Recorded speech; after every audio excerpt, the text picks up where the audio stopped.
For 9,000 years, the Galactic Council believed it stood at the center of civilization. Empires had risen beneath its watch. Wars had begun and ended within its chambers. Entire species had entered the stars under its guidance. There were older institutions in the galaxy. There were richer governments. There were larger fleets. But there was only one Galactic Council. And for 9,000 years, nothing had ever truly surprised it. The council chamber floated beneath the crystal dome of Asterion Prime, a world so ancient that its original oceans existed only in historical simulations. Massive white columns rose toward a ceiling painted with living starlight. Thousands of lights shimmered overhead, each representing a member world. The sight always impressed visitors. That was the point. Power was not merely something to possess. Power was something to display. Speaker Valen sat at the center platform surrounded by rings of delegates. The highest rings belonged to the oldest races. The races that had ruled space before most civilizations had discovered agriculture. The lowest rings belonged to the youngest species. The newcomers. The learners. The ones still finding their place among the stars. Today the chamber was full. Every seat occupied. Every representative present. Yet nobody was paying much attention. Because today's topic was trade. Again. Councillor Jareth of the Keln Dominion was currently speaking about mineral transportation taxes. Nobody cared. Not really. A few delegates listened. Most stared at reports. Several openly slept. Even Speaker Valen struggled to remain focused. At nearly 400 years old, he had negotiated peace treaties between civilizations that hated each other for centuries. He had watched fleets of 50,000 warships gather for battle. He had witnessed the collapse of empires. Now he was listening to an argument about shipping fees. Life had become strangely predictable. Safe, orderly, civilized. The galaxy had grown comfortable. Perhaps too comfortable. Far beyond the council chamber, beyond the busy trade routes and crowded colonies, beyond the heavily patrolled sectors of known space, Station 7 drifted alone in the darkness. The station monitored the outer expanse. The edge of explored territory. A region so empty that assignments there were considered punishment. Junior Sensor Officer Lyra Tan hated it. She sat before a wall of displays while endless streams of data flowed across her screens. Dust clouds. Asteroids. Solar radiation. Nothing important. Nothing exciting. Nothing ever happened. At least, that was true until 1417 station time. A warning icon appeared. Lyra barely glanced at it. Probably another rock. The computer had already classified the object as a natural body. Routine. Boring. Forgettable. She returned to her report. 3 seconds later the warning flashed again. Yellow this time. Lyra frowned. That was unusual. She opened the contact file. The object was still there. Still classified as a natural body. Except one detail had changed. Its trajectory. Lyra stared. Then checked the readings again. The object had altered course. Her stomach tightened. Asteroids did not alter course. Comets did not alter course. Natural objects followed predictable paths. Always. This one didn't. She activated deeper scans. The computer processed the request. A moment later, new data appeared. Velocity increasing.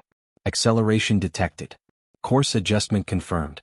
Object moving toward council territory. Lyra sat upright. Now she was paying attention. That's impossible, she whispered. She expanded the sensor range. The readings became stranger. The object was accelerating faster than civilian ships. Then faster than military ships. Then faster than anything in the station's database. Her heart began pounding. She contacted her supervisor. Within minutes the quiet sensor room became crowded. Senior analysts rushed between workstations. New scans arrived every few seconds. Each report was worse than the last. The object continued accelerating. No known propulsion signature. No recognized energy emissions. No identification codes. No communication signals. Nothing. It was simply there. Moving. Approaching. And breaking every known rule. One analyst swallowed hard. Run the classification system again. The computer complied. Unknown. The room fell silent. That answer had never appeared before. Every ship ever encountered possessed identifiable characteristics. Every vessel belonged somewhere. Every technology matched something. This object matched nothing. It was as if it had appeared from a different universe. The station commander immediately issued a Priority 1 alert. The message raced through communication relays toward the heart of Council space. Toward Asterion Prime. toward the Galactic Council. Back in the chamber, Speaker Valen was listening to an increasingly boring discussion regarding mining permits. A small alert appeared beside his seat. He almost ignored it. Almost. Then he noticed the priority level. Priority 1. Outer Expanse Command. The old speaker felt a sudden chill. Slowly he opened the report. The more he read, the more his expression changed. Delegates nearby noticed. Conversations began fading. Counselors exchanged uncertain glances. Something was wrong. Very wrong. Valen rose from his seat. The chamber immediately grew quiet. No announcement system was necessary. If the speaker stood during proceedings, everyone listened. Representatives, Valen said carefully. His voice echoed across the chamber. We have received an unusual report from the frontier. Curiosity spread through the room. A border violation? A pirate fleet? A military incursion? Valen shook his head. No. The giant display behind him activated. A tactical map filled the chamber. At first, nobody understood what they were seeing. A single red marker glowed near the edge of known space. Nothing more. Just one contact. Then the display updated. The marker moved. Delegates frowned. The marker moved again. Faster. Then faster. Then faster still. The room grew quieter with every update. By the 5th update, nobody was speaking. By the 10th, fear had begun to replace confusion. The object was crossing distances that should have required weeks. Instead, it covered them in hours. Council patrol fleets attempted interception. They failed. Not because they were defeated. Because they couldn't catch it. The object simply ignored them. Like insects buzzing around a storm. Another report arrived. Valen opened it. His hands tightened. The frontier defense platforms had engaged. Every weapon. Every battery. Every available system. A delegate stood. What happened? Valen looked up slowly. The entire chamber waited. Thousands of eyes fixed upon him. The speaker read the final line. Then wished he hadn't. The object did not slow down. Silence. Absolute silence. For 9,000 years, the Galactic Council had believed it understood the galaxy. For 9,000 years, it believed it was prepared for anything. At that moment, Speaker Valen realized the terrible truth. Something unknown was coming. And for the first time in recorded history, nobody knew how to stop it. Silence ruled the Galactic Council chamber. Not the comfortable silence of routine. Not the silence of diplomacy. This was the silence of fear. The red marker continued moving across the tactical display. Closer. Closer. Closer. Every update made it worse. The object had already crossed the outer defense perimeter. That alone should have been impossible. The perimeter consisted of thousands of sensor arrays, automated weapons platforms, patrol fleets, and warning beacons stretching across dozens of systems. Nothing crossed it unnoticed. Nothing crossed it unharmed. Yet whatever was approaching had done both. Speaker Valen remained standing at the center platform. The old statesman had spent centuries controlling his emotions. Now he found that difficult. Every instinct told him something was wrong. Terribly wrong. Councillor Jorik of the Ulu Empire rose from his seat. The massive warrior stood nearly 3 meters tall. His species had built the largest military force in Council history. 3 great wars had ended because Ulu fleets decided they would end. Jorik folded his arms. One object. His deep voice echoed through the chamber. We are allowing ourselves to be frightened by one object. A few delegates nodded. Fear hated confidence. Confidence was comforting. We have not yet identified what it is, Valen replied. Exactly. Jorik spread his hands. It could be a malfunctioning vessel. It could be a natural phenomenon. It could be a lost explorer. It could be many things. Another delegate stood. Lost explorers do not ignore planetary defense systems. That ended the brief optimism. Nobody had an answer. A warning tone suddenly sounded. Every head turned toward the central display. A new message appeared. Visual contact achieved. The chamber froze. Valen looked toward the communications officer. Display it. The officer obeyed. The giant screen flickered. For a moment static filled the display. Then the image resolved. And the chamber forgot how to breathe. The ship appeared. At first, nobody understood what they were seeing. Their minds rejected it. The scale made no sense. The vessel occupied nearly the entire display. Gray, black, angular, monstrous. It looked less like a spacecraft and more like a mountain wrapped in armor. The scanner struggled to calculate its dimensions. Numbers flickered repeatedly. Recalculating. Correcting. Failing. Finally, a measurement stabilized. Length, 148 kilometers. A gasp swept through the chamber. Several delegates stood involuntarily. 148 kilometers. The number was absurd. Impossible. No civilization built ships that large. The largest council dreadnought measured 11 kilometers. 11. This thing was more than 10 times larger. It was larger than cities. Larger than orbital stations. Larger than some moons. The hull appeared ancient. Layer upon layer of overlapping armor covered its surface. Massive structures protruded from its sides. Countless openings lined its flanks. Everyone knew what those openings were. Weapons. Thousands of them. The ship looked like war given physical form. No decorations. No symbols. No beauty. No elegance. Only purpose. Only function. Only power.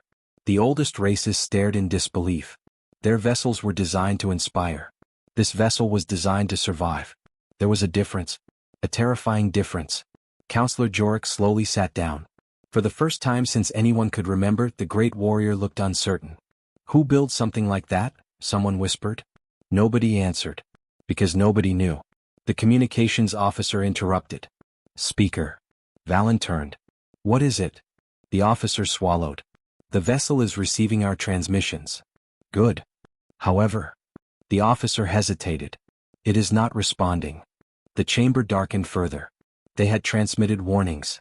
Identification requests. Navigation orders. Military challenges. The ship ignored all of them. As though the council didn't exist. As though its authority meant nothing. Jorik rose again. This time anger replaced uncertainty. Enough. His voice boomed across the chamber. If it refuses communication, then force communication. Several military delegates nodded. At least this was familiar territory. Strength. Power. Consequences. Things they understood. Valen remained unconvinced. Against something we know nothing about? Jorik pointed at the screen. Against something entering our space uninvited. The argument might have continued. It never got the chance. Another alarm sounded. Louder than before. The communications officer's face turned pale. Speaker. Valen's stomach tightened. What now?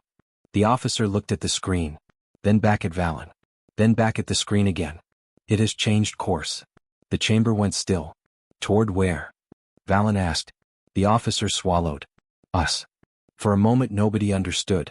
Then realization spread. The ship was not heading toward a military installation. Not toward a shipyard. Not toward a border fortress. Not toward a fleet. It was heading directly toward Asterion Prime. Toward the council itself. Toward the heart of civilization. Fear erupted. Delegates began shouting. Orders filled the air. Military commanders demanded action. Political leaders demanded explanations. The chamber descended into chaos. Valen raised both hands. The room slowly quieted. Distance. The officer checked. 8 hours. 8 hours. A vessel larger than a city.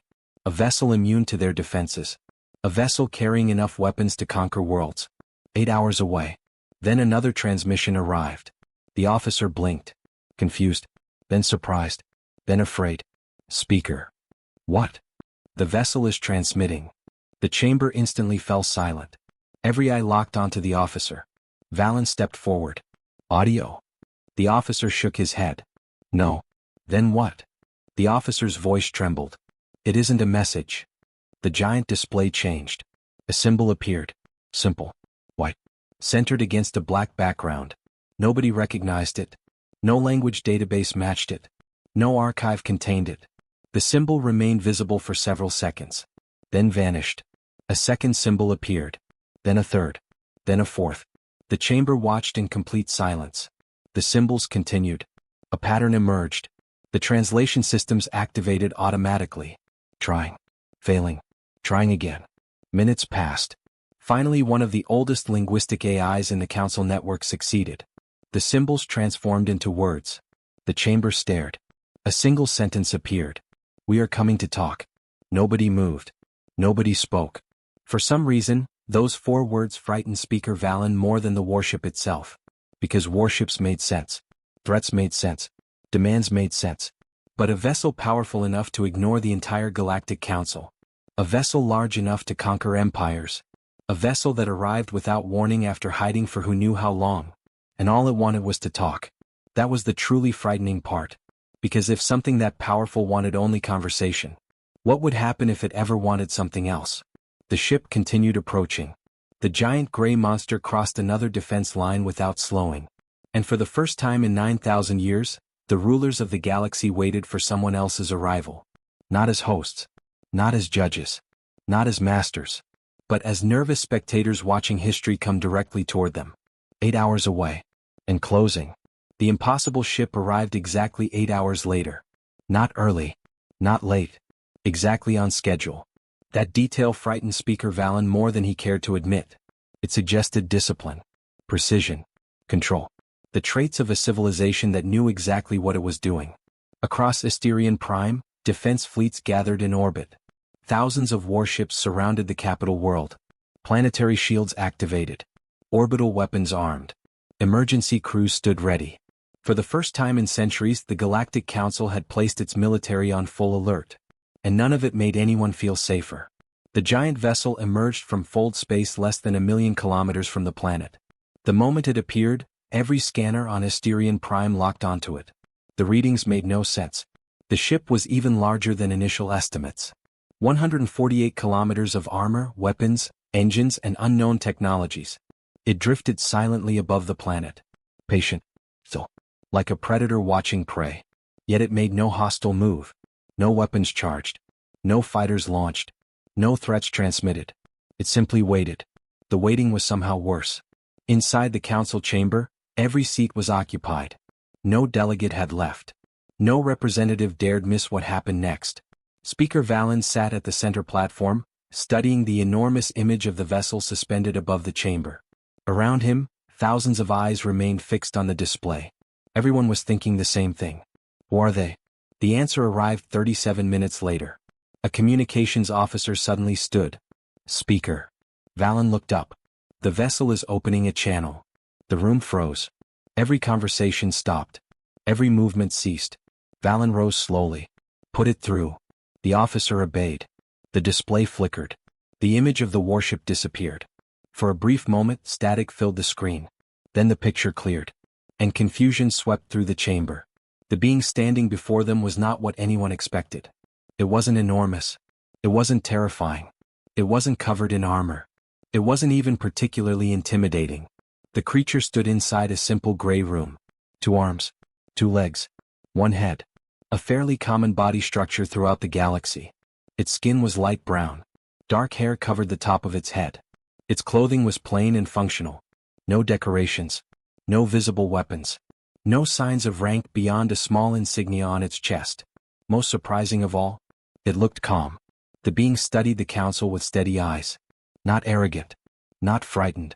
Not impressed. Simply observant. As though it had expected exactly what it was seeing. The chamber waited. The creature waited. Several long seconds passed. Then the being spoke.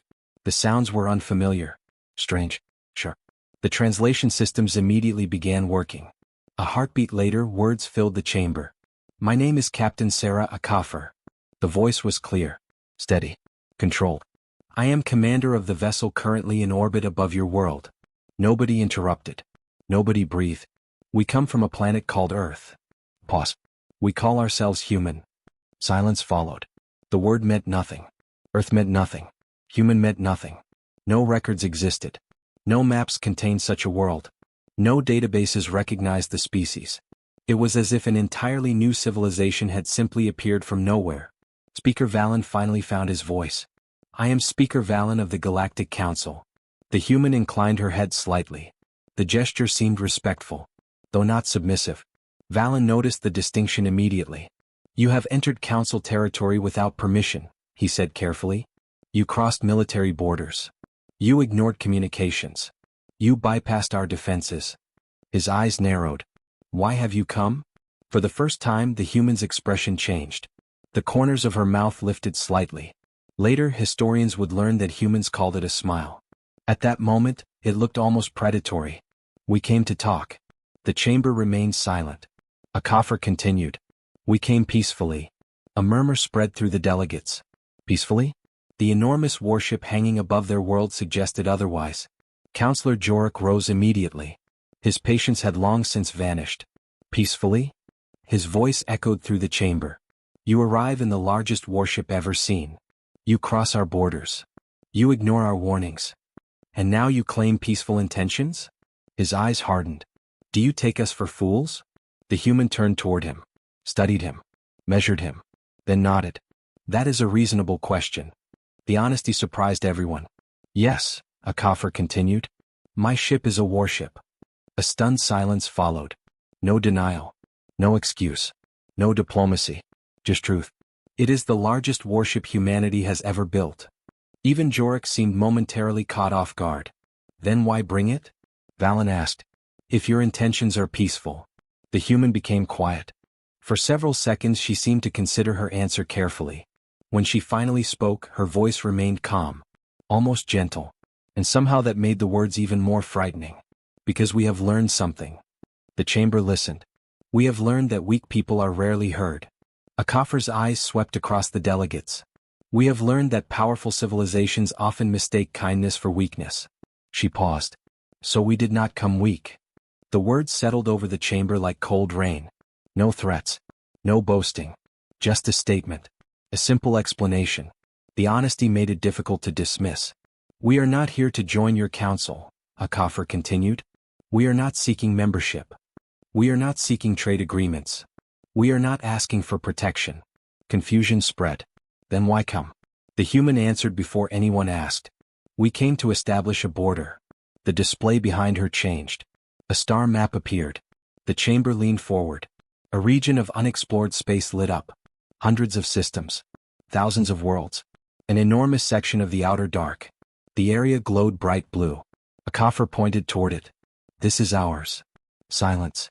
The council stared. The territory was vast. Larger than several member empires. Larger than entire sectors. The human captain continued. Earth lies here. A star flashed. Our colonies lie here. More stars appeared. Our shipyards. Our stations. Our worlds. The chamber watched in disbelief. How long had they been there? How had nobody noticed? Akafor looked directly at Speaker Valen. We are asking only one thing. The room became perfectly silent. Leave us alone. No demands. No tribute. No threats. No negotiations. Just 4 words. Leave us alone. Akafor folded her hands behind her back. We will remain on our side of the border. We ask that you remain on yours. A delegate stood, shocked. You expect us to simply accept this? The human's expression didn't change. I expect you to make whatever choice you believe is wise. That answer disturbed Valen deeply, because it sounded like someone who already knew the outcome. Someone utterly unconcerned by the alternatives. Then Akafor delivered the sentence that changed everything. We have been watching you for a very long time. The chamber froze. Valen felt cold. Akafor continued. We learned your languages. We studied your history. We mapped your territory. We listened to your communications. She gestured toward the star map. The display transformed. Council space appeared. Every border. Every fleet route. Every colony. Every military position. Perfectly accurate. Gasps erupted across the chamber. The information was exact. Impossible. Some of those locations were classified. Others were known only to military leadership. Yet the humans knew all of them. The realization spread slowly. Terribly. Humanity knew everything about the council. The council knew nothing about humanity. Akafor let the silence grow. Then spoke softly. You did not know we existed. We knew almost everything about you. The words struck harder than any threat. Because they revealed the truth. The meeting was not between equals. It never had been. The humans had prepared for this moment. The council had not. Speaker Valen stared at the woman on the screen. At the calm face. The steady eyes. The impossible confidence. And for the first time since the warship arrived, he began to understand exactly how dangerous humanity might be. Not because of their weapons. Not because of their ship. But because they had spent years watching from the darkness. Learning. Waiting. Preparing. And now they had finally stepped into the light. Not to ask permission. Not to seek acceptance. But to announce that they were already here. And had been all along. The chamber remained silent long after Captain Akafor finished speaking. Thousands of delegates stared at the screen. At the calm human woman. At the impossible map. At the territory humanity claimed as its own. No one knew what to say. For 9,000 years, the Galactic Council had stood as the greatest authority in known space. Now an unknown civilization had appeared from beyond the maps and calmly informed them that they had been watched for years. It should have been impossible. Yet the warship hanging above Asterion Prime made impossible things feel very real. Speaker Valen slowly rose from his seat. The old leader felt suddenly tired. Older than he had in centuries. You ask much from us, Captain? Akafor tilted her head. Do I? Valen gestured toward the star map. You ask us to accept your claims. You ask us to accept borders we never knew existed. You ask us to trust people we have never met. The human considered that, then surprised everyone. No. The answer echoed through the chamber. No. Valen repeated. Akafor shook her head. I am not asking for trust. Murmurs spread through the rings. The human captain folded her hands behind her back. Trust takes time. Trust must be earned. We have not earned yours. She paused. And you have not earned ours. The honesty hit the chamber harder than any threat. There was no diplomacy in it. No attempt to soften the statement. Only truth. Counselor Jorek stood. The massive Ulu warrior had reached the end of his patience. This is absurd. His voice boomed through the chamber. You arrive uninvited. You spy on us. You claim territory. And now you speak as if we are equals. He pointed toward the screen. You have one ship. The human remained calm. Jorek continued. The Ulu fleet commands 12,000 warships. Our allies command thousands more. The Council controls nearly 60,000 military vessels. His eyes narrowed. And yet you stand there and speak to us as if you have the advantage. The chamber waited. Everyone wanted to hear the answer. Even Valen. Especially Valen. Akafor was silent for several moments. Then she spoke softly. You believe this is about numbers. Jorek frowned. What else would it be about? The human's eyes never left his. It is about capability. The word seemed to lower the temperature of the room. Jorek laughed. A harsh sound. A single ship against 60,000? Akafor nodded. Yes. The warrior spread his arms. Then explain why we should fear it. Silence followed. The chamber held its breath. Akafor looked toward the communications officer. Speaker. Valen felt unease growing in his chest. Yes. The human captain spoke quietly. When your defense systems engaged my vessel. Her eyes moved across the chamber. What do you believe happened? Jorek answered immediately. They failed. Akafor nodded slightly. They fired. Correct. They missed. For the first time the human shook her head. No. The chamber froze. Akafor continued. They did not miss. Every eye widened. Valen felt his stomach tighten. The human captain raised one hand. The display behind her changed. A recording appeared. Military sensor footage. Council weapon telemetry. Verified data. Official records. The chamber stared. The footage showed the outer defense perimeter. Thousands of weapon platforms tracking the incoming ship. Energy cannons charging. Missile batteries locking targets. Planetary defense systems activating. Then the order was given. Fire.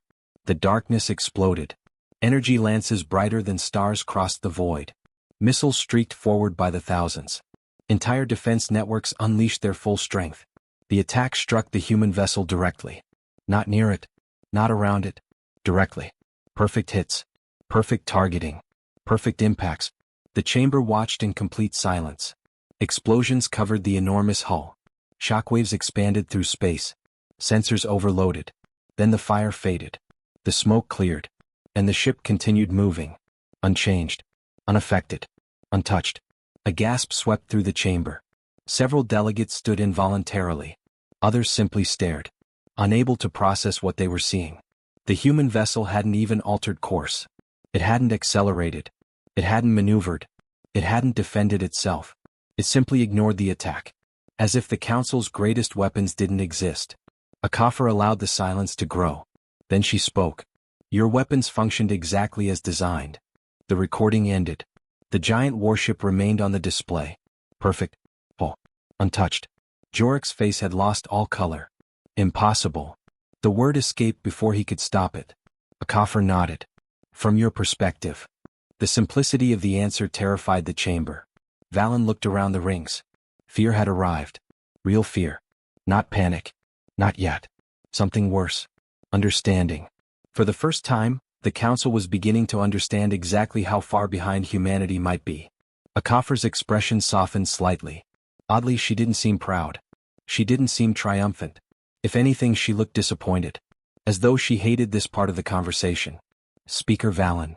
The old leader looked up. The human met his gaze. I am showing you this because I want you to understand the choice before you. The chamber listened. If conflict begins between our peoples. She paused. You will lose. No threat. No arrogance. No celebration. Just certainty. Absolute certainty. The words settled over the chamber like stone. A civilization 9,000 years old. Thousands of worlds. 60,000 warships. And an unknown race from beyond the dark had just informed them they could not win. No one argued. Because everyone had seen the recording. Everyone had seen the weapons hit. Everyone had seen nothing happen. Akafar continued quietly. My people have fought wars for most of our history. Something dark flickered behind her eyes. We fought each other. We fought over land. We fought over resources. We fought over ideas. Her gaze drifted briefly toward the giant warship orbiting above the world. And every war taught us something. The chamber remained silent. We learned how to survive. We learned how to build. We learned how to adapt. Her voice became colder. And eventually, she looked back at them. We learned how to win. The words carried weight. Not because they were dramatic. Because they sounded true.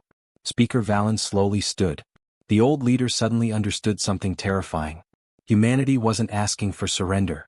Humanity wasn't demanding tribute. Humanity wasn't conquering anyone. They simply wanted to be left alone. A civilization powerful enough to dominate the galaxy wanted nothing from it. That frightened him more than conquest ever could. Then Akafar delivered the final warning. If you leave us in peace. Her voice became almost gentle. You will never see another human warship. Hope flickered through the chamber. Briefly. Then she continued. But if you do not. She stopped. The unfinished sentence hung in the air. Nobody needed to hear the ending. Every delegate completed it themselves. And every version was terrible. Akafar folded her hands behind her back once more. The calm captain looked across the frightened chamber. Then she spoke the words that would be remembered for centuries. The choice belongs to you. And for the first time in 9,000 years, the Galactic Council realized that it might not be the one making the rules anymore. No one spoke after Captain Akafar finished. The chamber sat frozen beneath the glow of the Great Star Map. The choice belonged to them. Yet everyone understood the truth. There wasn't much choice at all. The impossible warship still hung above Asterion Prime. Patient. Silent. Waiting. Speaker Valen looked around the chamber. For the first time in his long life, he saw uncertainty in every ring. The young races were frightened. The old races were shaken. Even the military leaders looked less certain than before. The illusion had been broken. The council had spent 9,000 years believing it stood at the top of civilization. Humanity had shattered that belief in a single day. Valen slowly rose. The council will recess. The announcement echoed through the chamber. Murmurs immediately erupted. Delegates began speaking over one another. Questions. Arguments. Demands. Fear. All of it mixed together. The speaker raised a hand. The noise faded. We will reconvene in 6 hours. During that time, each delegation will consult its government. Then we will decide. The chamber emptied quickly. No one lingered. No one discussed trade routes anymore. Those concerns suddenly felt very small. Very distant. Because somewhere above their world floated a warship capable of ignoring everything they possessed. And it was waiting for an answer. The inner circle gathered 3 hours later. The meeting took place in a secure chamber deep beneath the council complex. Only 7 individuals entered. 7 voices that carried the greatest weight in the galaxy. Speaker Valen sat at the head of the table. Across from him sat Counselor Jorik. The massive Ulu warrior looked exhausted. Angry. But exhausted. The others waited. Valen finally broke the silence. We have all seen the evidence. No one disagreed. The recording of the defense attack had been analyzed hundreds of times. Every expert reached the same conclusion. The weapons had worked. The ship simply didn't care. Jorik leaned forward. So what? The room turned toward him. We surrender? We let strangers appear from nowhere and claim entire sectors of space? His fist struck the table. We are the Galactic Council. We don't bow. Counselor Mira of the Sen shook her head. The elderly scientist looked tired. Then what do you propose? Jorik immediately answered. Build. The room frowned. The warrior continued. Study the ship. Study their technology. Prepare. Maybe not today. Maybe not tomorrow. But eventually we close the gap. Silence followed. It wasn't an unreasonable argument. Mira sighed. How long? Jorik frowned. What? How long? She leaned forward. 10 years. 50? A century? Her eyes hardened. That ship is in orbit now. The room fell silent again. No one had an answer. Valen finally spoke. Captain Akafor did not threaten us. Jorik laughed bitterly. She absolutely threatened us. No. Valen shook his head. She informed us. The distinction mattered. The room knew it. A conqueror would have demanded surrender. A conqueror would have demanded tribute. A conqueror would have demanded obedience. The human captain had demanded none of those things. Only distance. Only borders. Only peace. Mira folded her hands. That is what troubles me. The room looked toward her. The ship doesn't. Several eyebrows rose. Mira continued. The ship is frightening. The weapons are frightening. But I understand those. She looked around the table. What I don't understand is the watching. The room grew quiet. The humans watched us for years. They learned our languages. They mapped our territory. They studied our politics. She shook her head slowly. And we never saw them. Nobody liked that observation. Because it was true. The hidden civilization bothered them more than the visible fleet. How had an interstellar power hidden itself so completely? How many worlds did they possess? How many ships? How many decades had they been preparing? The questions piled up. None had answers. Then a chime interrupted the meeting. A messenger entered. Young. Nervous. Breathing hard. Valen immediately knew something was wrong. Speak. The messenger swallowed. Speaker. There are new contacts. The room went still. What kind of contacts? The messenger activated a display. The tactical map appeared above the table. Red markers filled the darkness beyond council space. 1, 10, 20, 40, 80, more. The count kept rising. Jorik stared. The color drained from his face. What am I looking at? The messenger answered quietly. Human ships. Nobody moved. The count continued climbing. 100, 120, 140. Still rising. Every marker represented a vessel. Every vessel matched the signature of the warship above Asterion Prime. Not identical, but similar. Massive. Powerful. Terrifying. Mira whispered first. Sweet stars. The room watched in silence. The fleet wasn't advancing. It wasn't attacking. It wasn't invading. The ships simply took positions along the edge of the outer dark. Waiting. Watching. A wall of steel and fire stretching across the frontier. Valen closed his eyes. Now they had their answer. The ship above the planet had never been alone. Not for a second. Captain Akafor had simply chosen not to show them the rest. Until now. The old speaker understood immediately. The human captain had given them dignity. She had allowed the council to make its decision before fear made it for them. Only after that had she revealed the truth. Jorik stared at the map. The warrior's anger vanished. Replaced by something unfamiliar. Humility. 140 ships. Valen nodded. And climbing. The room remained silent. Because everyone understood the mathematics. One ship had ignored the entire council's defenses. 140 ships made resistance meaningless. Jorik finally sat down. For the first time in decades he looked old. We accept. Nobody argued. Not because they were afraid. Though they were. Not because they had surrendered. Though some would call it that. They accepted because the alternative was extinction. And because Captain Akafor had never asked for anything beyond peace. 6 hours later the council chamber filled once more. Every seat occupied. Every delegate present. The atmosphere had changed. Fear remained. But now it was mixed with acceptance. Speaker Valen stood at the center platform. The giant screen illuminated behind him. Open the channel. The communications officer obeyed. The image appeared immediately. Captain Sarah Akafor stood exactly where she had before. Calm. Patient. Waiting. As if she had known the answer from the beginning. Speaker Valen. The human inclined her head. You have decided. It wasn't a question. Valen managed a faint smile. No. The captain raised an eyebrow. The old speaker continued. We have accepted reality. Something almost like amusement appeared in the human's eyes. Valen took a breath. The Galactic Council recognizes the territorial claims of humanity. A murmur spread through the chamber. History being written. The borders you provided will be added to all official charts. No council vessel will enter your territory. No member world will challenge your claim. He paused. We accept your terms. Silence followed. Then Captain Akafor bowed her head slightly. Not victory. Not triumph. Relief. Genuine relief. Thank you, Speaker. The chamber noticed it immediately. The human captain looked grateful. As if she had feared another outcome. As if this mattered personally. We will honor the agreement. Akafor said. We will remain on our side of the border. Valen nodded. Then asked the question that had been haunting him for hours. The fleet. The human's eyes narrowed slightly. What about it? Valen gestured toward the tactical display. The ships gathering at the frontier. The captain was silent. For the first time since arriving, uncertainty crossed her face. Just briefly. Then it vanished. They were not my idea. The chamber froze. Valen felt cold. What do you mean? Akafor looked away for a moment. When she spoke again, her voice was softer. More careful. I command this ship. She paused. I do not command the fleet. Silence. Absolute silence. The room suddenly felt smaller. Much smaller. Because if Captain Sarah Akafor wasn't the highest authority humanity possessed, then someone else was. Someone who had ordered 140 warships to appear at the edge of Council space.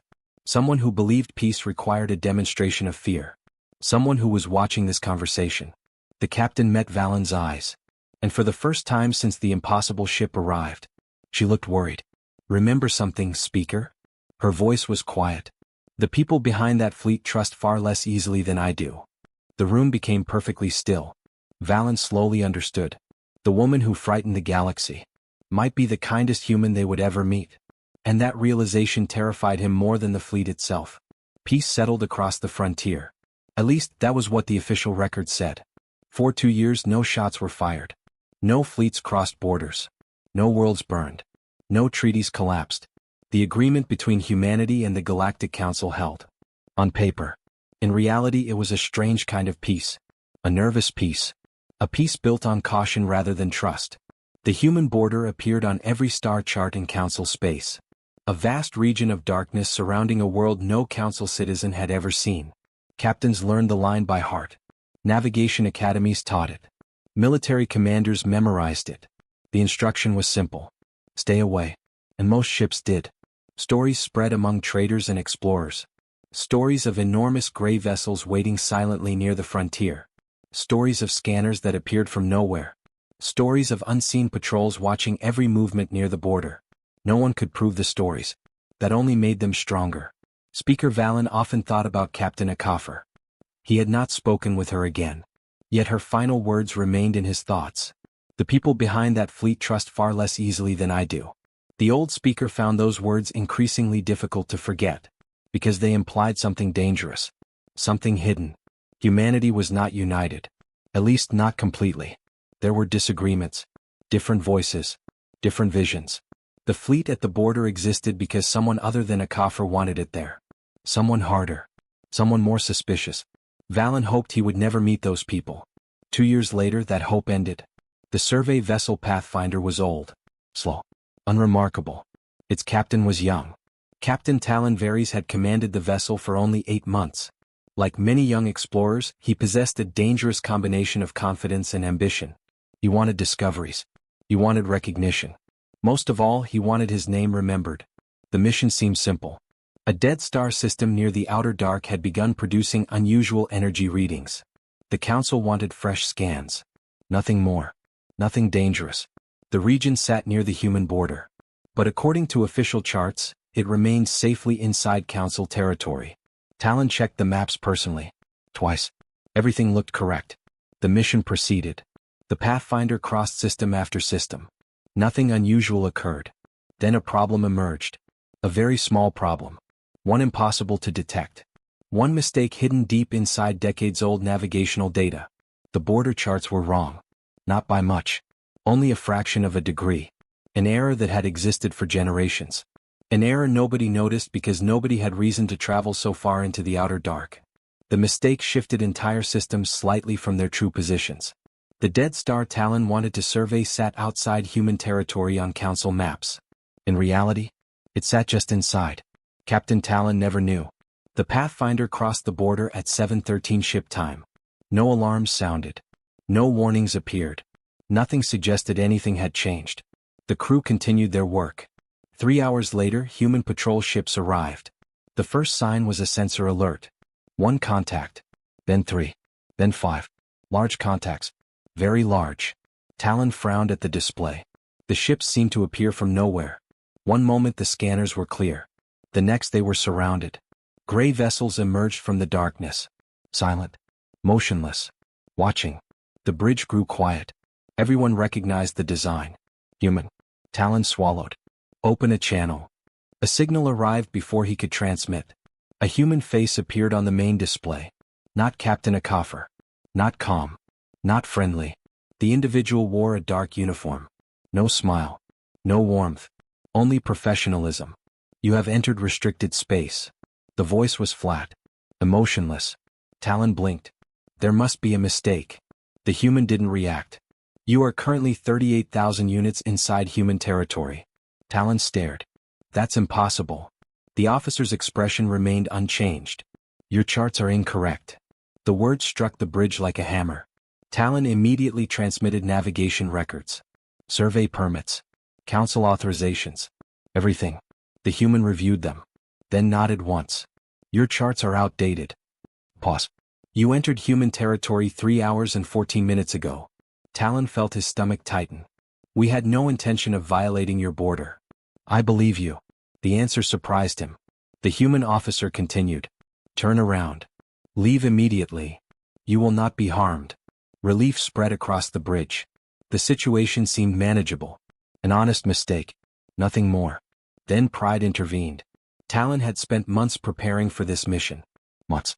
The Dead Star contained potentially valuable discoveries. Scientific recognition. Career advancement. A future. He couldn't simply leave. Not yet. There must be some arrangement we can discuss. The human's face hardened. No. Talon tried again. Our charts clearly show. Your charts are wrong. The response came instantly. Turn around. Something about the tone irritated him. The certainty. The dismissal. The refusal to negotiate. He felt treated like a child. A foolish reaction. A dangerous reaction. But he was young. And young people often mistake pride for courage. We are conducting a lawful scientific survey. The human officer stared. Then repeated the instruction. Turn around. Leave. This is your final warning. The bridge fell silent. Everyone understood the meaning. Everyone except Talon. Because fear and pride often work together. They convince people that backing down is weakness. The captain looked at the Dead Star ahead. Then at the human ships surrounding him. Then at the valuable data waiting beyond. A reckless idea formed. Just one scan. One quick scan. Then they would leave. No harm done. No conflict. No problem. He turned toward the sensor station. Activate deep-range survey pulse. The bridge crew froze. One officer stared. Captain. It's only a scan. The order was repeated. Reluctantly, the sensor operator complied. Power flowed into the survey array. Outside the ship, energy signatures increased. Human scanners detected everything. The officer on the display looked suddenly different. Not angry. Not afraid. Certain. Power buildup detected. Talon raised his hands. It's a survey pulse. The human didn't respond. The array continued charging. The pulse emitter rotated. Directly toward the nearest human vessel. Talon opened his mouth. Perhaps to explain. Perhaps to apologize. Perhaps to finally order the shutdown. He never got the chance. Because to the humans the situation looked very different. A foreign vessel.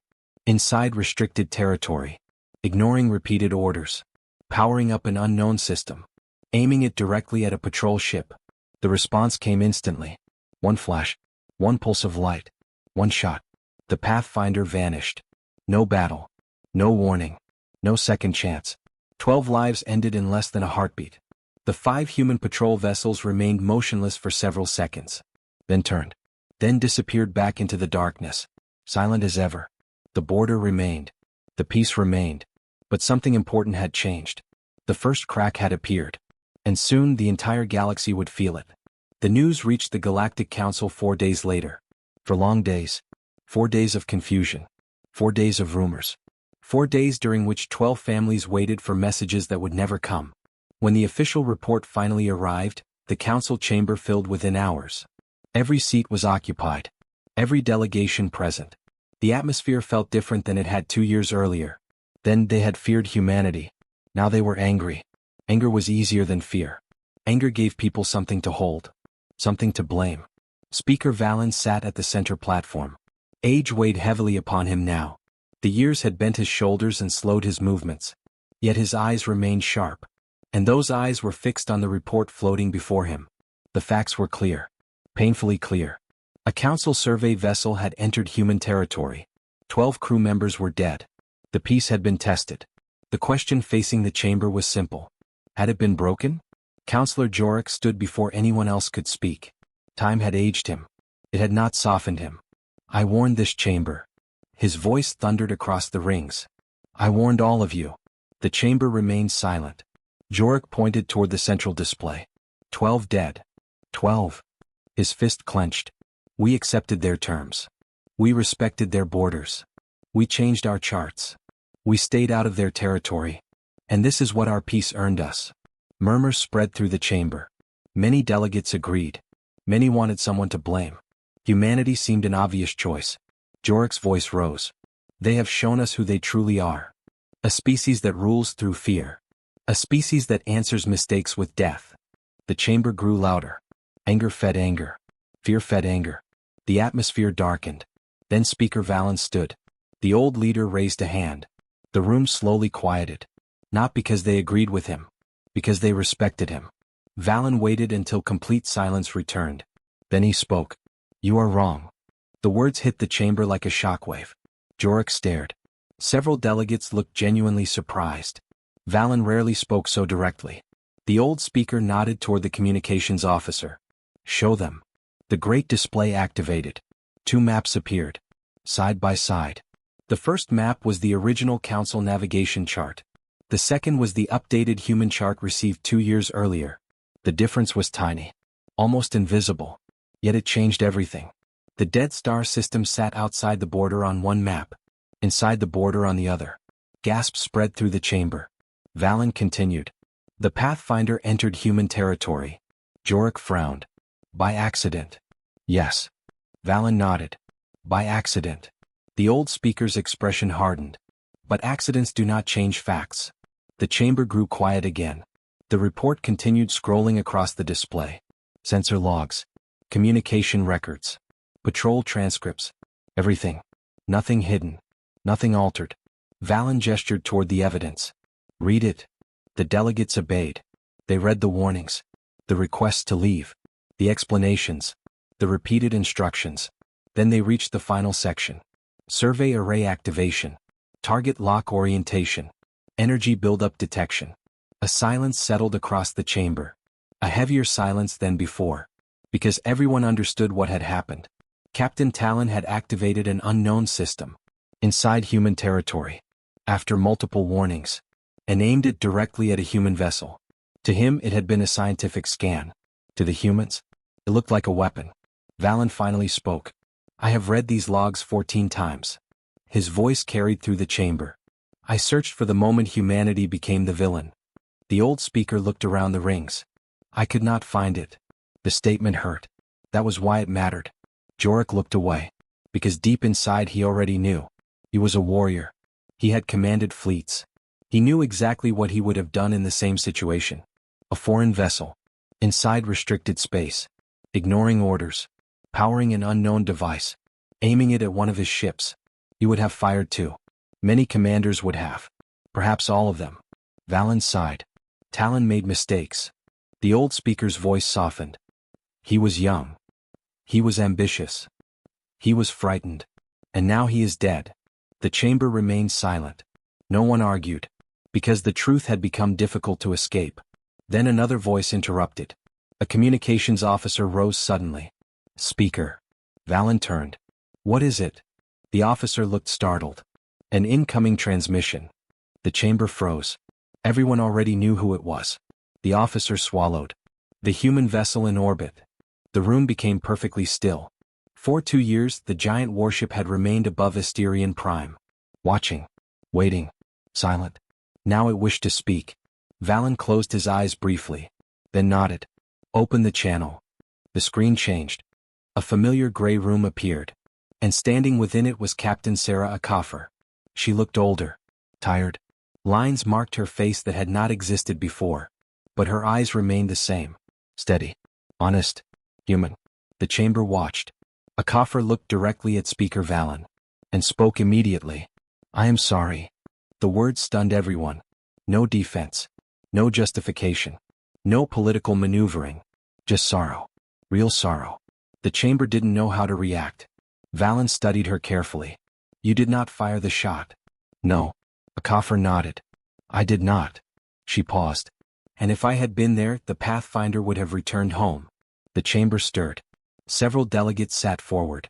Valen felt his pulse quicken. What do you mean? For the first time, genuine frustration appeared in Akafer's eyes. The expression vanished quickly. But not quickly enough. The ships at the border do not answer to me. Silence. Absolute silence. The old fear returned instantly. The fear from 2 years ago. The fear of the unseen people behind the fleet. Akafer continued. They answer to others. The same others I warned you about. The chamber listened. The ones who trust nothing. The ones who believe every unknown signal is a threat. The ones who believe weakness invites attack. Her gaze lowered briefly. They saw a ship refusing orders. They saw an unknown system charging. They followed their rules. The captain looked back up. I cannot undo what happened.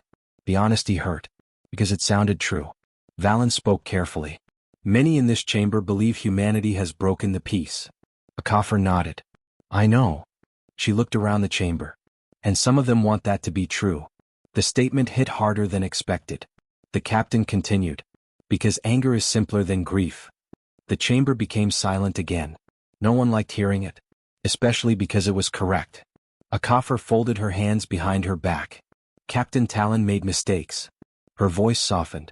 Terrible mistakes. He should have left. He should have listened. He should have turned around. Pause. But he was young. The chamber listened.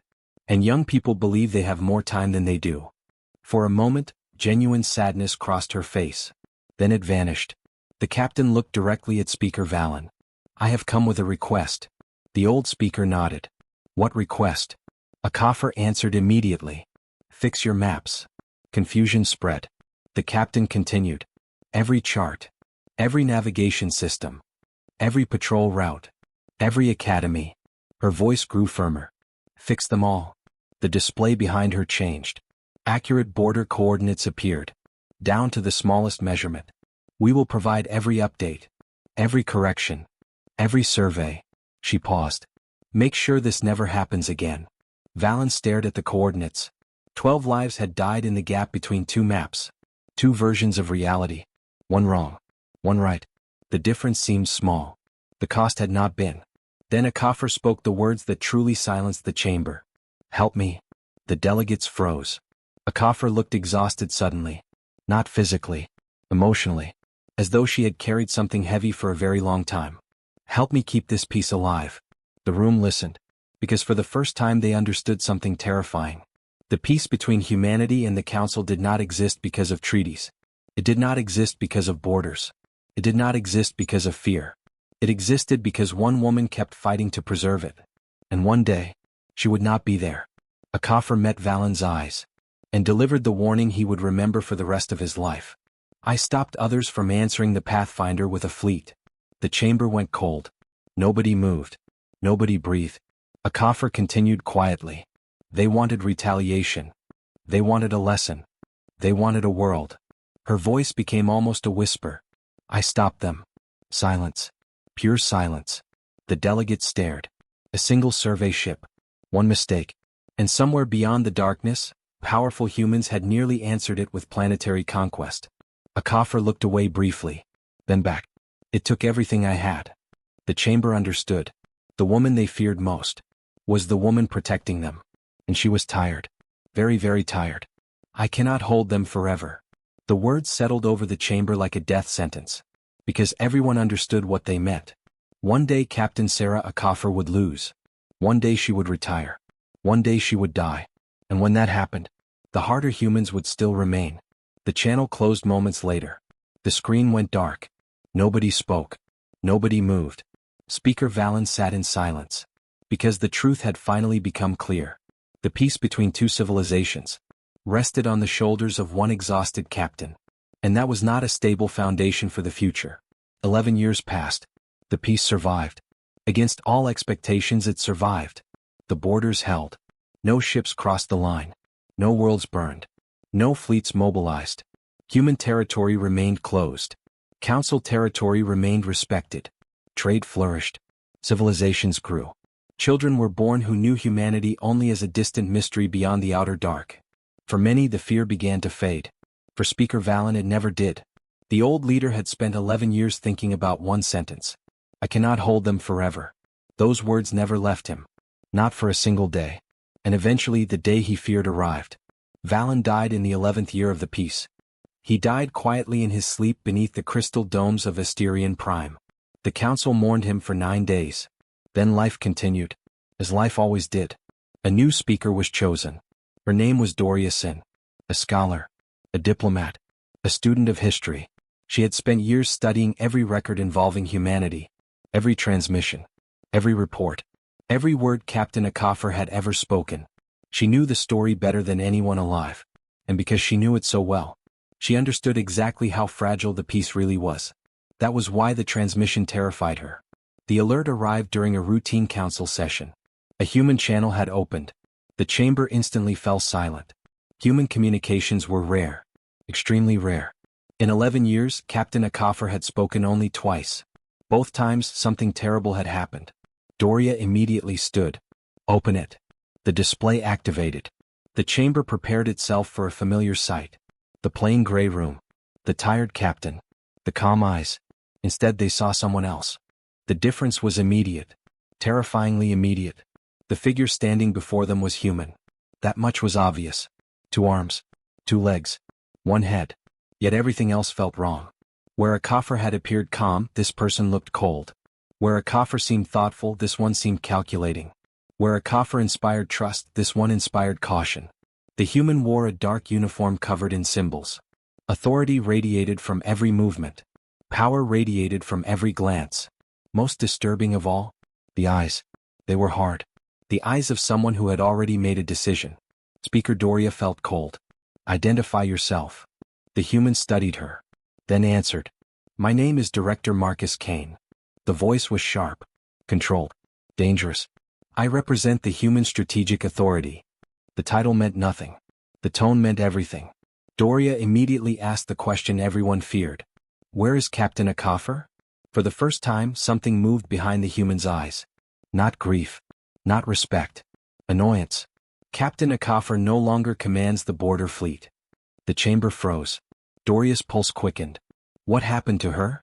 Kane's expression remained unchanged. She has been relieved of duty. Silence. A terrible silence. Every delegate remembered Akofer's warning. One day she would not be there. Now that day had arrived. Doria forced herself to remain calm. Why?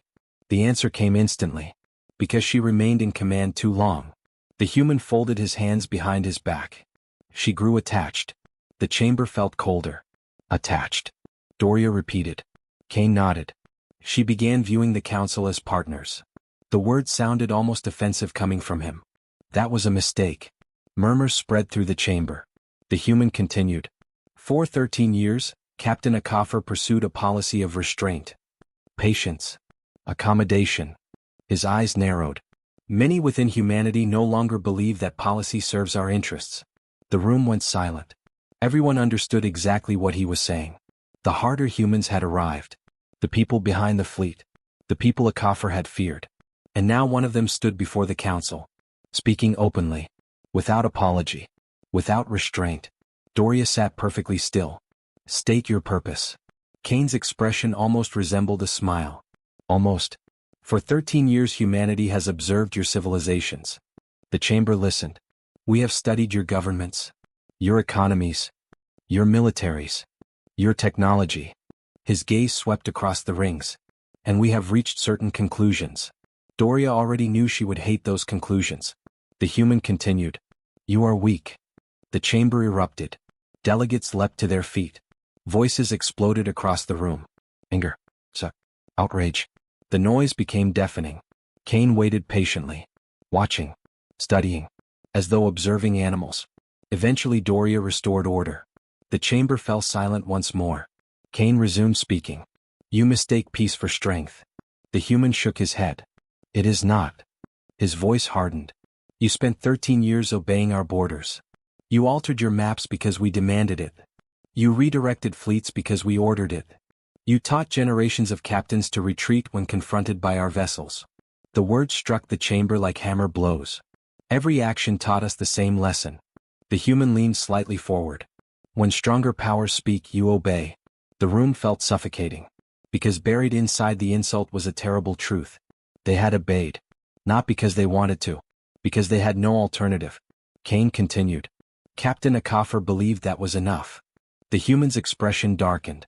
Others disagree. Doria stared at him. What do you want? The question echoed through the chamber. The human was silent. Then answered. The same thing every rising civilization eventually wants. The room became perfectly still. More. One word. One terrifying word.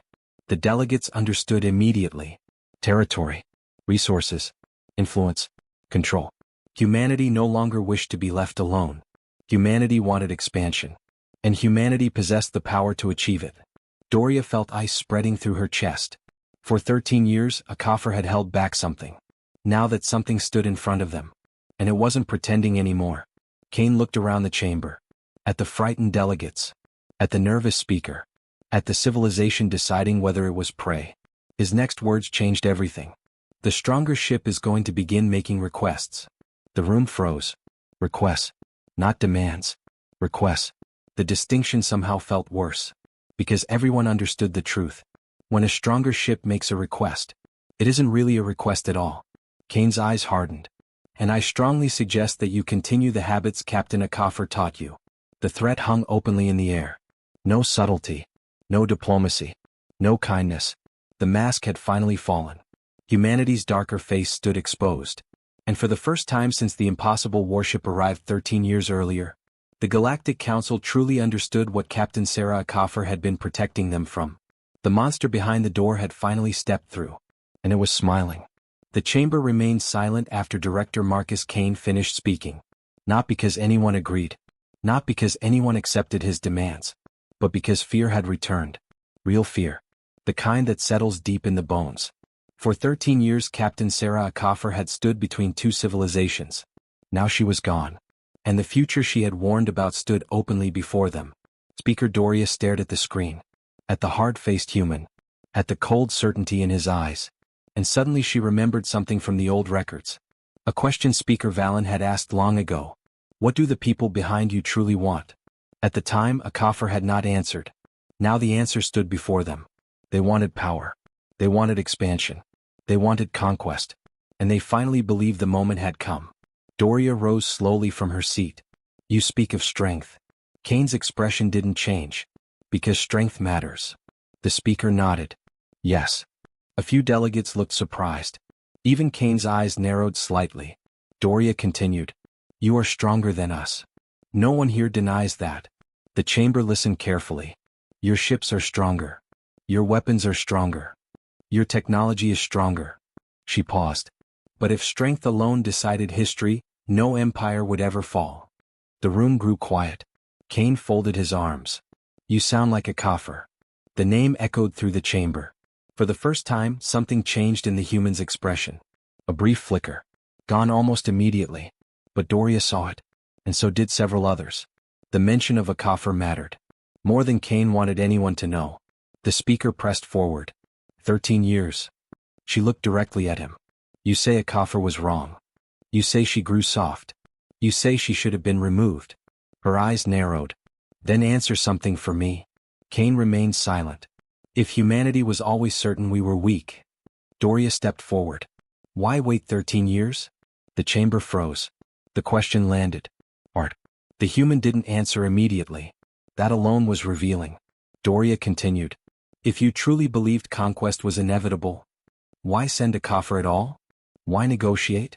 Why maintain peace? Why wait more than a decade? The silence deepened, because everyone suddenly realized something. Humanity had not been united. Not then. Not now. There had always been another argument, another vision, another path. Doria saw the realization spreading. So she pushed harder. You weren't sure. The words echoed across the chamber. Kane's jaw tightened. You are mistaken. No. Doria shook her head. You weren't sure. She pointed toward the screen.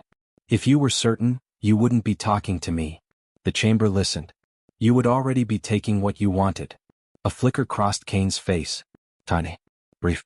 But real. And Doria understood something important. The harder humans weren't as confident as they pretended. They wanted conquest. But they feared something too. The question was what? Then a warning tone interrupted the channel. A sharp sound. Unfamiliar. Unexpected.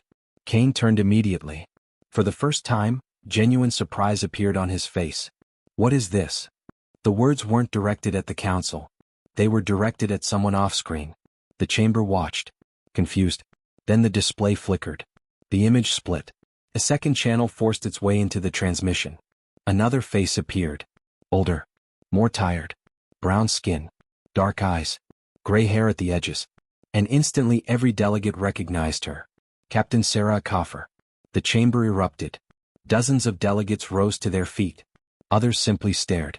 After 13 years, she was back. The old captain looked older. Much older. But the eyes were unchanged. Steady. Honest. Human. Speaker Doria. Her voice carried through the stunned chamber. It has been a long time. Doria struggled to find words. Captain. A coffer gave a faint smile. I know. The old captain glanced briefly toward Kane. The warmth vanished. The human director looked furious. A coffer. His voice shook with barely controlled anger. You have no authority here. The captain ignored him completely. Instead, she focused on Doria. And when she spoke again, urgency replaced calm. Listen carefully. The chamber instantly fell silent. Because everyone understood. Something was wrong. Very wrong. A coffer drew a breath. My people are not one people. The words stunned the room. What you call humanity. She shook her head. Has never spoken with one voice. The council listened. We argue. We disagree. We fight. Sometimes we hate each other. A bitter smile crossed her face. Usually we hate each other. A few nervous laughs escaped the chamber. Then vanished. Because nobody was truly relaxed. A coffer continued. The faction director Kane represents wants expansion. They believe power creates rights. They believe weakness invites conquest. Her eyes hardened.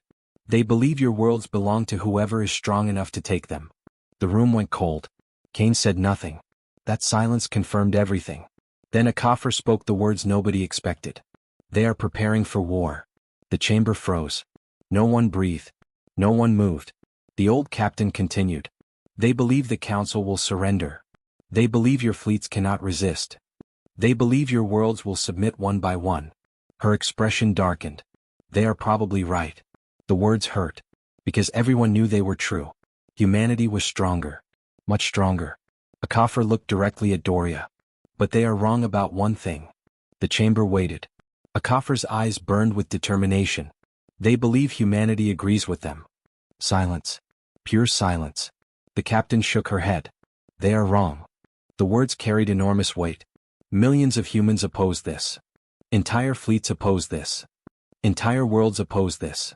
She looked briefly toward Kane. They simply haven't been forced to choose yet. The director finally spoke. A coffer, stop.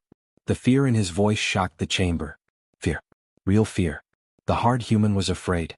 A coffer ignored him. Then delivered the revelation that changed everything. My ship is no longer under my command. She paused. Officially. The chamber listened. A faint smile touched her face. Unofficially. For the first time in years, a spark appeared in her eyes. My crew disagrees. The room erupted. Kane stood. Sarah. The use of her first name revealed panic. Actual panic. The captain finally looked at him. I spent 13 years with that crew. Her voice was calm. They know exactly who I am. And they know exactly who you are. Silence. Then a coffer turned back to Doria. The Titan is mine again. The words hit the chamber like a supernova. The impossible warship. The ship that had started everything. The ship hanging above the council for 13 years. Back under a coffer's control. The old captain drew a slow breath. There is only one way to stop this now. Doria's heart sank. Because she already knew what was coming. A coffer looked tired. Exhausted. Yet strangely peaceful. Like someone who had finally made a difficult decision. The war faction controls most of the fleet. Her gaze remained steady. They will not stop. They will not negotiate. They will not listen. The chamber waited. A coffer's next words echoed forever through council history. So I am going to make them choose. Doria stared. What does that mean? The captain looked toward the stars. Toward the frontier. Toward the fleets gathering in darkness. Then she answered. It means I am about to fire on my own people. Silence. Absolute silence. Nobody moved. Nobody breathed. Nobody could. Because they understood what she was saying. Not a warning shot. Not a protest. Not a speech. A battle. Human against human. Fleet against fleet. A civil war. All to preserve a peace most of her own people were ready to destroy. The alarms behind a coffer suddenly intensified. Red lights flashed across her command deck. Voices shouted orders. The battle had already begun. The old captain looked into the camera one final time. At Doria. At the council. At the frightened galaxy she had spent 13 years protecting. Then she smiled. A tired smile. A human smile. And spoke the single word that would decide the future. Fire. The transmission ended. And somewhere beyond the darkness, humanity went to war with itself. The transmission ended. The screen went black. The council chamber remained frozen. No one moved. No one spoke. No one even seemed to breathe. The final image of Captain Sarah a coffer lingered in every mind. The tired eyes. The calm smile. The single word. Fire. Then silence swallowed the galaxy. The first flashes appeared 12 hours later. Far beyond the frontier. Beyond the human border. Beyond the last council watch stations. Tiny bursts of light flickered across deep space scanners. At first they seemed insignificant. Then the flashes multiplied. 1 became 10. 10 became hundreds. The darkness itself appeared to burn. Council observers watched from impossible distances. None could see the battle directly. They could only see its echoes. The death of stars reflected through the void. Entire fleets fighting somewhere beyond sight. Human ships against human ships. The war faction. The peace faction. A civilization deciding what kind of future it wanted. The flashes continued for 3 days. 3 endless days. 3 days of fear. 3 days of uncertainty. 3 days of waiting. The council chamber never truly emptied. Delegates came and went. Sleepless officers rotated shifts.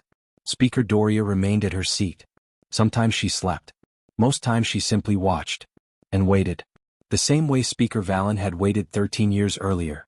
Waiting for humanity to decide. On the 4th day the flashes became fewer. On the 5th day fewer still. By the 6th day only occasional bursts of light appeared. On the 7th day, nothing. The scanners showed only darkness. Silence returned. But it was no longer peaceful. It was the silence of uncertainty. No one knew who had won. No one knew if the next ship would arrive as friend or conqueror. No one knew whether Captain Akaffer still lived. Doria feared she already knew the answer. 9 days passed. Then 10. On the morning of the 10th day an alert sounded. The entire chamber snapped to attention. A contact had appeared. One ship. Only one. The tactical display expanded. Delegates leaned forward. The vessel approached slowly. Carefully. Openly. And immediately everyone noticed something strange. It wasn't a warship. The ship was small. Very small. Compared to the monsters humanity had shown before. No massive armor. No endless weapons. No intimidating silhouette. It looked like a vessel built for travel. Not conquest. The ship continued approaching. Peacefully. The way a guest approaches a door. Not the way an army approaches a battlefield. Speaker Doria felt her heart beating faster. She already suspected what this meant. Or perhaps what she hoped it meant. The communications officer stood. Incoming channel. The chamber became silent. Doria nodded. Open it. The display activated. A young human appeared. Brown skin. Dark hair. Steady eyes. The resemblance struck Doria immediately. Not identical, but familiar. The same eyes. The same calm presence. The same quiet strength. For a moment she couldn't speak. Neither could anyone else. The young man smiled softly. My name is Daniel Akafer. The chamber froze. Akafer. The name echoed through the room like a memory. Doria swallowed. Captain Akafer. The young human lowered his eyes briefly. A small shadow crossed his face. Sarah Akafer was my grandmother. The silence deepened. Everyone understood immediately. The answer they had feared. The answer they had expected. Doria closed her eyes. Just for a moment. She didn't survive. It wasn't a question. Daniel shook his head. No. The single word carried enormous weight. Her ship did not survive the battle. The chamber remained silent. Not one delegate spoke. Not one interrupted. Daniel took a slow breath. But what she started survived. The room listened. She forced humanity to choose. The young man looked around the chamber. At the frightened faces. At the civilizations his grandmother had protected. Not through speeches. Not through politics. Not through negotiations. His voice softened. Through sacrifice. The chamber listened carefully. The war lasted 3 days. It cost us worlds. It cost us fleets. It cost us families. Pain flickered across his face. It cost me my grandmother. The room remained silent. Because some grief deserved silence. Daniel continued. But she was right. His eyes lifted. Steady. Certain. Most humans did not want conquest. Most humans did not want empire. Most humans did not want war. A faint smile appeared. They simply needed to be reminded. The words settled over the chamber. For 13 years, Sarah Akafer had believed in that truth. And in the end, she had been right. Daniel looked directly at Speaker Doria. The peace faction controls the fleets now. A breath seemed to leave the chamber all at once. Relief. Pure relief. The war faction is broken. It is over. Some delegates lowered their heads. Others closed their eyes. Several openly wept. The fear of the last 10 days finally releasing its grip. Doria felt tears in her own eyes. She didn't stop them. There was no reason to. Daniel reached into view and unfolded a small piece of paper. The gesture confused the chamber. Paper was ancient. Primitive. Human. The young man smiled. My grandmother left a message.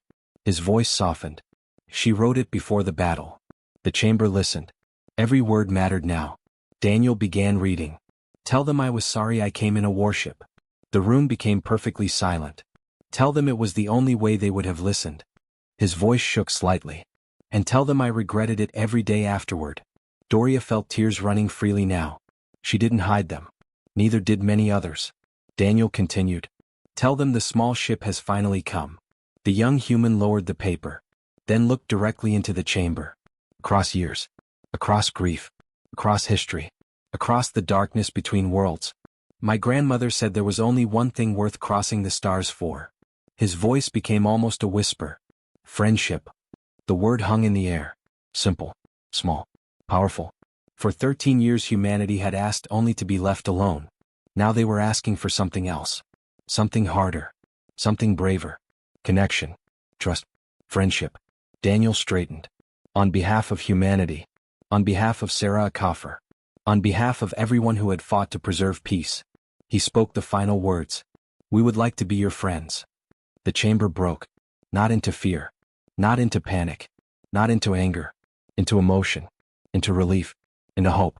Speaker Doria rose slowly. The old leader wiped her eyes. Then smiled. A real smile.